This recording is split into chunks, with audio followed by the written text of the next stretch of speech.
Hey you! Welcome to the Mindset Enthusiast podcast. I'm Lydia and I'm a university student who decided to not settle for anything less than great. In this podcast, I help you break free of others' expectations and find out what is possible for your life. I talk about positive psychology, mindset, plus give you tips and tricks that you can implement today to be more fulfilled tomorrow. And the most amazing part is that we get to do it together. Because guess what? I'm not there yet.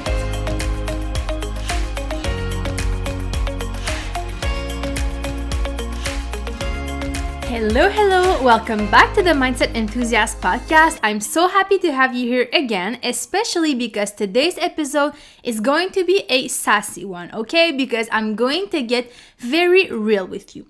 Now, chances are that if you clicked on this, you need someone to lift you up and remind you that you shouldn't let other people's opinions hold you back. And right now, although I'm sitting at my desk in my room in the suburbs of Montreal, talking to my microphone, I literally picture myself as your friend who's talking to you one-on-one and who's pumping you up after you've gotten a negative comment. So get ready because you're about to feel very empowered. First off, you may be feeling bad about yourself or the new project you just started, although you were so excited in the beginning because of someone's comment. And I'm here to tell you that it's okay. In fact, it's even normal as humans to care about what other people think of us because we want to be liked and accepted by our peer group. So once you've accepted that it's normal for you to react that way and to care about that critique, we will examine your second reaction. So Keisha Fitzgerald, who's the host of Empower Her podcast and a woman that I'm lucky to talk to on a regular basis, always says that you are not responsible for your first thought, but you're responsible for your second thought. And I think you will really resonate with that once you've understood what that means. So basically, you don't have to take ownership for your first reaction. In fact, your first reaction is almost instinctive, so you can't judge your human reaction to an event. And your first reaction might be really emotional, and again, that's normal, and you need to live that emotion. So let yourself cry and be angry if you need to. But after that, you get to choose if you want to stay stuck or switch your attitude around. And that's what I like to call the more rational phase. So figure out if you can take anything constructive from that critique and implement it to better your work. Sometimes people can be really harsh in the way they formulate their criticism, but try to see if there's something true in what they are saying, because at the end of the day, that might really benefit you because it might allow you to improve your work.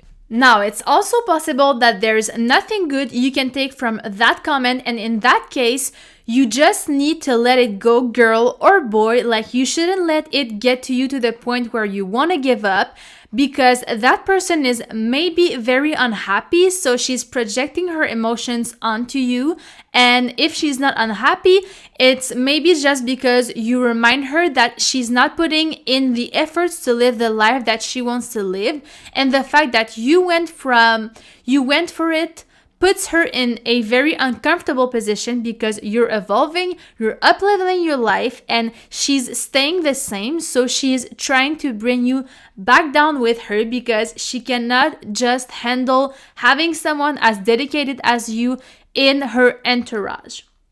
So let me help you rethink the whole situation for a second. You put a lot of effort into starting a business, starting a project, and a lot of your friends are happy for you, they're supporting you, and you get a lot of good feedback until you get that one bad comment from your aunt.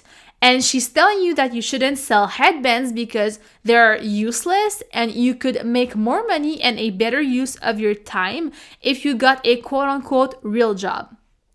Well, first of all, I think that comment is absolutely ridiculous, and I purposely chose it because it's often the least smart comments that get to us the most. So let's say you get that text message from your aunt and then you're in shock. You're wondering why she's not supporting you, and you're almost automatically wondering why you even started that business in the first place.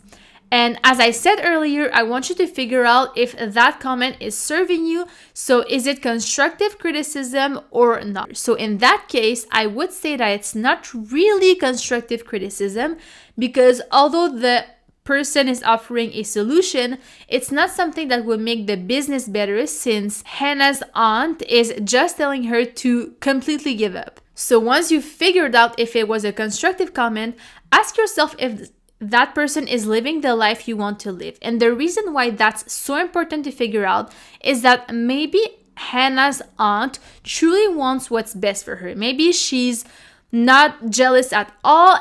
But the fact is that Hannah's aunt never owned any businesses. She worked for someone else her whole life, and for her, that's the definition of having a stable job.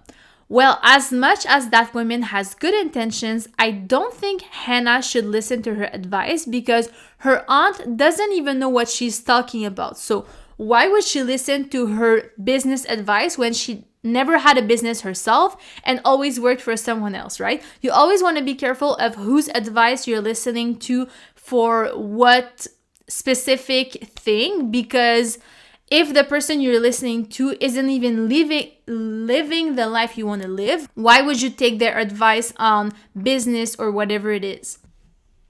So to review everything, don't judge your first thought, but take responsibility for your second thought, because you can choose to stay stuck or get back up and keep going. Then figure out if there is truth in the bad review and take whatever thing that is constructive to implement it to better your project, your product, your service, whatever it is. And then decide if the person who talked badly about your product or your service is the kind of person who's living the life you want to live, and if that person is qualified to give you advice on that matter. So I hope that helps you kind of not take everything so personally anymore and not care too much about other people's opinion. Of course, it's something that you need to practice in order to get better at it, but you got this, and I will see you in the next episode. Okay, bye! Thank you so much for tuning in. I'm excited to continue that self-development journey with you. If you loved this episode, make sure to share it with a friend or post it on social media and then tag me so I can personally say thank you for helping me spread the message. I love you very much, and I am going to see you in the next episode.